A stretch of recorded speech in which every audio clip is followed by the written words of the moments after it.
हाँ, तो सभी बच्चों को गुड आफ्टरनून। तो बच्चों, हमारा सामाजिक विज्ञान का हम उस पाठ्यक्रम को आगे बढ़ा रहे हैं। तो इसमें मैंने आपको आज फिर दोबारा हम इतिहास को निकाल लें। इतिहास से हम स्टार्ट करेंगे। तो इतिहास में जो है आपके एक चैप्टर आपका पूरा हो गया है। पहला चैप्टर मैंने आपको यूरोप में राष्ट्रवाद बताया था और दूसरा चैप्टर इंडो चाइना में राष्ट्रवाद था। जो इंडो चाइना में राष्ट्रवाद जो है बोल्ड ने हटा दिया है। इंडो चाइना का जो राष्ट्रवाद था उसमें फ्रांस और वियतनाम के बारे में पढ़ना था, पर वो पाठ्यक्रम आपके किताब से हट चुका है। तो जिनके पास पुरानी किताब है तो उनके पास सेकंड चैप्टर उनका उसमें छपा होगा इंडो चाइना में राष्ट्रवाद, और जिनके पास ना उनका नहीं छपा होगा। जिनके पास नई किताब है तो जस्ट सेकंड चैप्टर उनका होगा भारत में राष्ट्रवाद। तो इंडो चाइना में राष्ट्रवाद चैप्टर को आप छोड़ देंगे क्योंकि वो हमारे बोर्ड से हमारे पास लिखित आया है, वो पाठ्यक्रम आपका नहीं है। 3 चैप्टर उसमें से हटे हैं, आगे के भी एक चैप्टर 2-3 चैप्टर और आगे के भी हटे हैं, मैं बाद में आपको बताऊंगा। तो मैं सबसे पहले आपको बताता हूँ भारत में राष्ट्रवाद।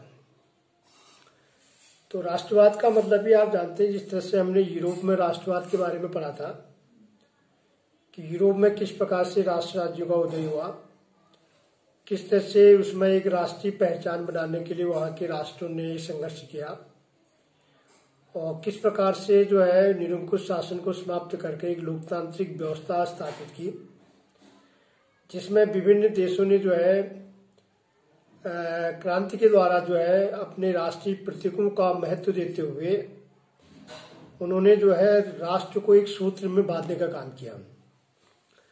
तो उन्होंने इस प्रकार की चीजें अपने देश में की जिससे कि राष्ट्र के प्रति एक लगाव पैदा हो सके, और नए नए विचार, चाहे हम फ्रांस का देखें, अरस्तु है, मॉन्टेस्क्यू है और वॉल्टियर है, समझ गए, रूसो है।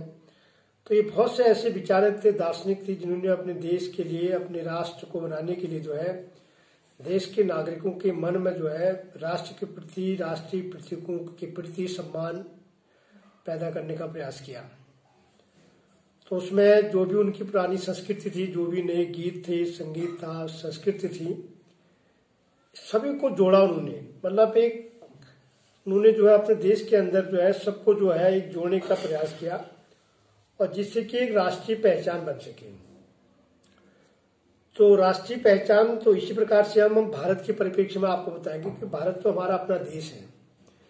इसका राष्ट्रवाद के बारे में हम भली भांति जानते हैं। इसको ज्यादा मुझे लग रहा है कि बहुत ज्यादा गहराई में मैं इसको आपको बताऊं, क्योंकि आप जानते हैं कि भारत एक गुलाम देश रहा, बहुत लंबे समय तक यहाँ पर विदेशियों का शासन रहा। देश को राष्ट्र बनाने के लिए क्या क्या यहाँ पर संघर्ष हुआ, किस प्रकार से यहाँ पर राष्ट्रीय आंदोलन हुए, ये सारे घटनाक्रम को आप जानते हैं, आपने पिछली कक्षाओं में भी पढ़ा होगा। तो उसी प्रकार जो है हम भारत का आधुनिक राष्ट्रवाद को हम देखेंगे। वियतनाम में भी ऐसी हुआ था। थोड़ा अगर हम वियतनाम की चर्चा करूं तो वियतनाम में जो था, जिस तरह से हमारे देश में अंग्रेजों का उपनिवेश था, उसी प्रकार वियतनाम भी जो है अंग्रेजों का औपनिवेशिक देश था। वहां पर फ्रांस का उपनिवेश था वियतनाम में, तो हमारे देश में तो अंग्रेज थे। तो जिस प्रकार से वियतनाम में राष्ट्रवादी प्रक्रिया बड़ी, मतलब औपनिवेशिक शासन के विरोध में कोई भी राष्ट्र बढ़ता है तो जो व्यवस्था होती है उस व्यवस्था के विरोध में जो है संघर्ष करते हैं। तो वियतनाम में भी क्या हुआ था, मैं थोड़ा सा ज्यादा नहीं बता रहा हूँ, थोड़ा मोटा मोटा आपको समझा रहा हूँ। वियतनाम में फ्रांस का उपनिवेश था वो, तो फ्रांसीसियों को उस देश से बाहर करने के लिए वियतनामियों ने अपने देश में राष्ट्रवादी प्रक्रिया, औपनिवेशिक शासन के विरोध में खड़ा किया। तो ठीक उसी प्रकार जो है हमारे देश में भी जो राष्ट्रवादी जो प्रक्रिया जो बढ़ी, वो औपनिवेशिक शासन के खिलाफ जो है संघर्ष के दौरान हुआ। तो इस तरह से जो है, क्योंकि औपनिवेशिक शासन के दौरान आप जानते हैं जब हमारे देश में 200 वर्ष तक यहाँ पर अंग्रेजों का शासन था, तो देश गुलाम था, जिसमें उत्पीड़न, शोषण और दमन चक्र जो है अंग्रेजों द्वारा चलता था। तो इस तरह से जो है इन्होंने जो है इन समूह को, मतलब इस प्रकार का जो ये दमन चक्र था, जिस तरह से यहाँ पर देश में घटनाक्रम हुआ था, तो उसको एक साथ जोड़कर कैसे राष्ट्र के प्रति लोगों को इकट्ठा किया जाए, कैसे देश को जो है आजाद किया जाए। राष्ट्रवाद का मतलब पहले लोगों के मन में राष्ट्रीय भावना विकसित करना, तब जाके देश क्या होगा, आजाद होगा। अब भाई लगाव नहीं है राष्ट्र के प्रति, आपके पास लगाव नहीं है, राष्ट्रीय पहचान नहीं है, राष्ट्रीय भाव नहीं है, तो आप विदेशियों के साथ या दुश्मनों के साथ आप संघर्ष नहीं कर सकते हैं।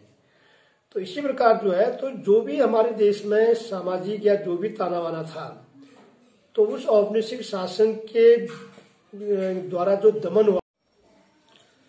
तो बच्चों इस तरह से जो है मैं आपको भारत में राष्ट्रवाद पढ़ा रहा था। तो इसमें हमने यूरोप की बात की और इंडो चाइना की बात की। तो अब यहाँ पर हम देखेंगे कि हमारे भारत में भी जो है एक लंबे समय से भारत गुलाम देश रहा, जिसमें अंग्रेजों का शासन रहा।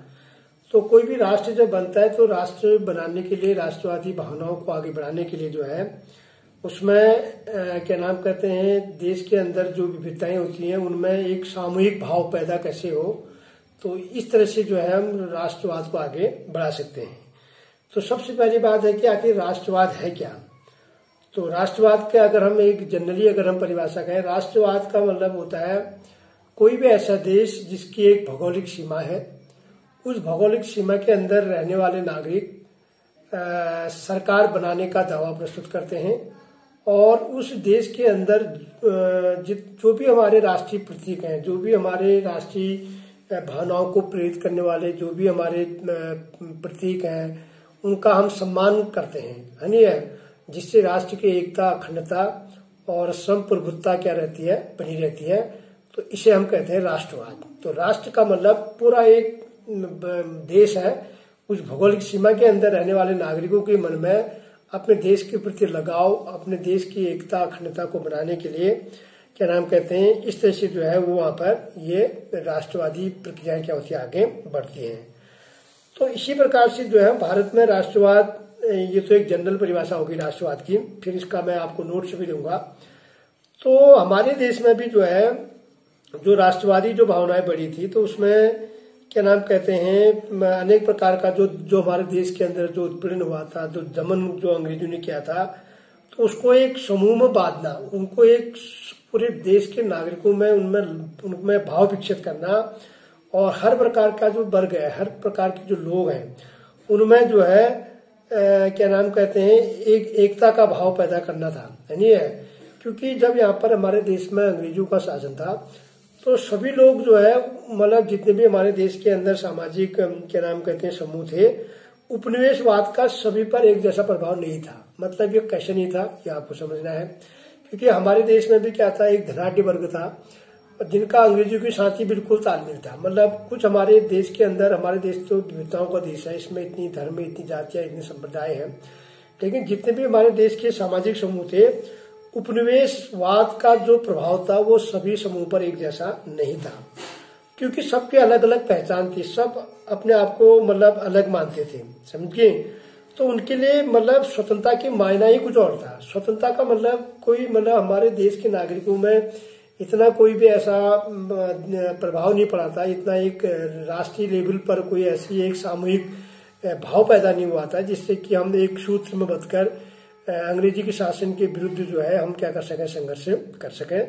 क्योंकि अंग्रेजी शासन काल में सभी लोगों को अलग अलग तरह से उसने देखा था। अंग्रेजों ने अपने फूट डालो और शासन करो की नीति नहीं है, हमारे देश के अंदर उसने क्या किया, इनको फूट डालो।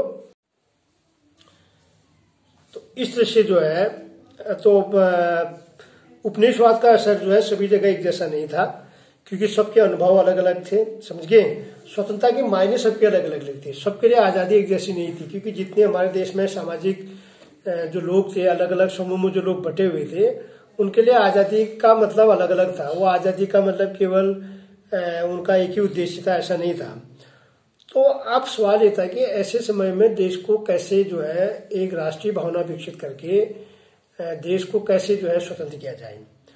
तो उसमें जो है इस काम को जो है हमारे देश के जो राष्ट्रपिता थे महात्मा गांधी जी ने जो था, देश के अंदर जितने भी हमारे सामाजिक समूह थे, उन समूह को जो है इकट्ठा करके उनके अंदर की चाहे जो भी उनके विविधताएं रही हैं, जो भी मतभेद रहे हैं, उन्होंने पूरे सामाजिक समूह को इकट्ठा करके देश के अंदर जितने भी धर्म, जाति, संप्रदाय के लोग थे, उनको सबको एक करके जो है एक बहुत बड़ा विशाल आंदोलन खड़ा किया, है नहीं है। क्योंकि देश के लिए कोई भी इस प्रकार का जब एक राष्ट्रीय लेवल पर जब कोई आंदोलन होता है तो एक अच्छा क्या चाहिए, नेतृत्व करता चाहिए।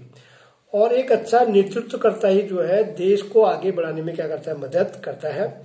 तो वो नेतृत्व करता सभी जगह लागू होता है। जब तक आपकी एक अच्छी लीडरशिप नहीं होगी तो हम उसमें सफल नहीं होते हैं। चाहे वो कोई परिवार है, चाहे स्कूल है, चाहे हमारा कोई भी राष्ट्रीय लेवल की कोई भी काम है, समझ गए। तो महात्मा गांधी ने क्या किया, तो इस तरह से एक बहुत बड़े सामाजिक समूह को इकट्ठा करके एक बहुत बड़ा विशाल आंदोलन खड़ा किया। पर इस आंदोलन के बहुत सारे क्या थे, टकराव के बिंदु थे। क्योंकि उसमें क्या था, क्योंकि 20वीं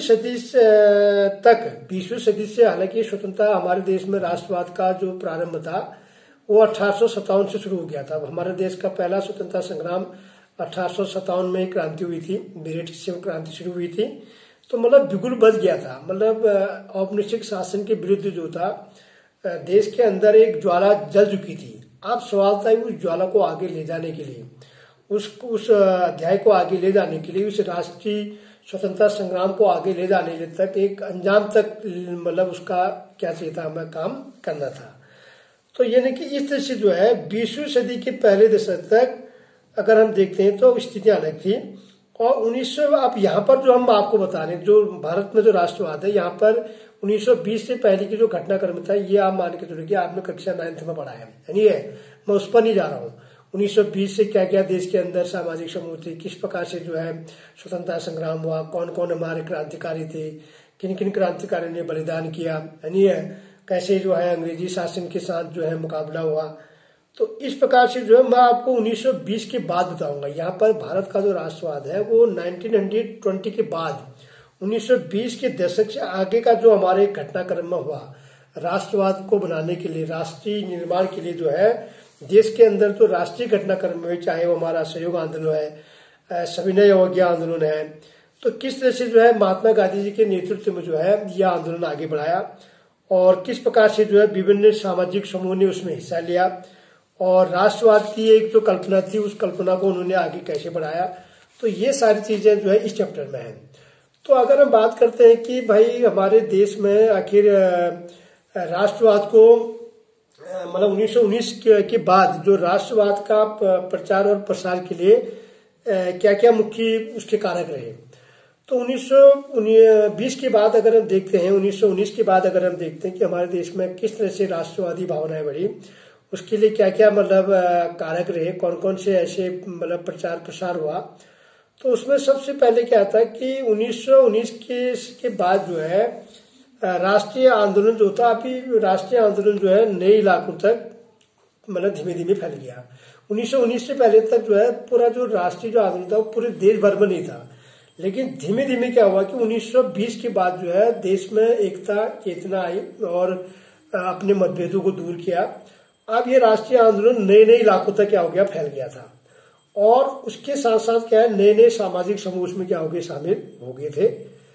और दूसरा जो कारण था कि जो राष्ट्रीय जो आंदोलन था उसकी नवीन नवीन क्या आई, पद्धतियां आई, मतलब आंदोलन को एक सही दिशा में लाने के लिए अनेक तरीके अपनाएगी, समझिए नई नई पद्धतियां अपनाएगी।